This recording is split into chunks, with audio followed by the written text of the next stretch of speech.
Once again, Sylvester Stallone flexes his beefy binary muscles, not as Rocky or Rambo, but as Cobra, a New York cop out to rid the streets of rapists, muggers and murderers. They are the disease, he is the cure. Maybe you should add this game to the list of diseases and record over the cassette with Robert Smith's The Cure.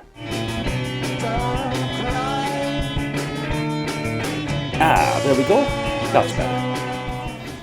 Anyway, another licensed game, and surprise, surprise, it's crap.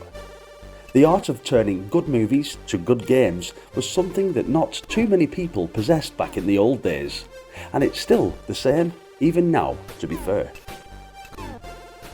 Cobra is a typical side-scrolling shoot-'em-up. You are Stallone, out in the streets fighting crime. Top model Ingrid Knudsen is getting some serious hassle from a band of killers who are set on capturing her for themselves before handing her over to the evil Night Slasher. Your job as Cobra is to ensure her safety and kill the opposition before they kill you. And good luck with that. You start with no weapons, but pick up various killing tools as you progress in the game. There are a lot of criminals to be killed, and a lot of crates to be jumped over. Your energy is measured by a hamburger at the bottom of the screen, which slowly dissolves. If it disappears, one of Cobra's 4 lives is lost. Most probably, you will start the game by dying at least once before you have managed to move the screen even an inch if you have never played this before. Some axe or machine gun wielding enemies will probably kill you before you have taken 2 steps on your own, but you should know that the level maps are full of trigger spots that activate seemingly random enemy spawning from certain directions. If you learn how to navigate through or around these trigger spots, you are already well ahead of the game. The motorcycle maniacs will kill you even without you touching them because of bad collision detection, and the same can be basically said of the suicide bombing baby carriages, but are slightly easier to jump over. This problem with the collision detection is further evident while jumping from one platform to another, the most difficult ones being boxes and other little things of similar height to your jumping ability limitations, which can be awful. As you wander through the city, you find knives, grenades, bullets and guns, which can be collected and used against your enemies. Weapons are displayed in the status panel at the bottom of the screen and selected with the function keys. Sure, most of the graphics aren't all that bad, since most of the important things are fairly recognisable, but I haven't talked about anything regarding movement yet. The animation on the whole is rather dire, only about 3 to 4 frames per sprite, max. The way every supposedly living thing behaves feels a bit too random to make the game feel even remotely finished. Some of the enemies continue moving for the duration of their death animations, just flashing colours, which take a couple of seconds, and sometimes it's plainly impossible to dodge them. Your own movement is just arrogantly slow. It's as if trying to behave cool and nonchalant in an unhurried manner was what they were going for when providing the animations. Well, it doesn't work. Anyway, all the enemy types you will ever encounter in the game will be featured in the first level, and the same goes for the weapons.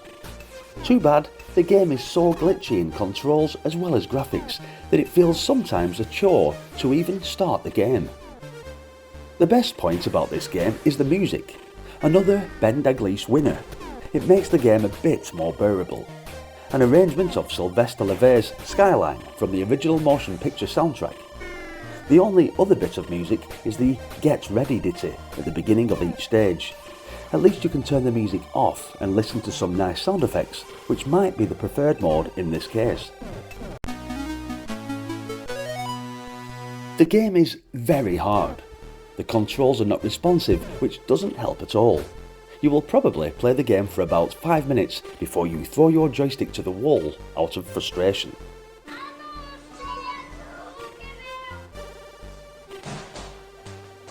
An unplayable unoriginal, unprofessional, unimaginative and unacceptable licensing travesty. Cobra's the disease. Swapping this game with your mate in the playground for any other game he had was the cure. Now, with all games being completely subjective, it would be absolutely foolish of me to presume that everyone hated this game, but please hit the like button if you've come this far, and I do massively appreciate those who have come along for the ride and are still watching this now, whilst also apologising for this being a terrible Commodore 64 game. But I can't cherry pick the ones I want to revisit all of the time, and these old classics all need to be played at some point. The disease, beyond the cure. What did you think of Cobra? Did you actually enjoy it? Did you play it once and never load it up again? Or are you seeing this game in all its glory for the first time? Let me know in the comment section. Also, don't forget to subscribe to follow me on this epic journey to revisit some absolute classics as well as some absolute stinkers from our youth. Oh, by the way, go and check out my Patreon campaign and support. It will help the channel massively. Thanks once again, and until the next video, bye for now.